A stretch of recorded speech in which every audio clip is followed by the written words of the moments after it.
রান্নার জন্য তাড়াতাড়ি করে চিকেন ধুয়ে মা কিন্তু ম্যারিনেট করা শুরু করে দিয়েছিল দই আর সমস্ত রকমের মশলা দিয়ে।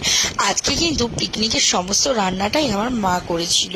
আর মায়ের ম্যারিনেট করা হয়ে যাওয়ার দেখেই আমি কিন্তু চলে গেছিলাম চুয়ের নাচ দেখতে। আজকে কিন্তু ও খুব মজা করেছে। তারপর কিন্তু মা ম্যারিনেট করেই ডাল বসিয়ে দিয়েছিল, আর অন্যদিকে পটল আর আলু ভাজা বসিয়ে দিয়েছিল আলু পটলের তরকারির জন্য।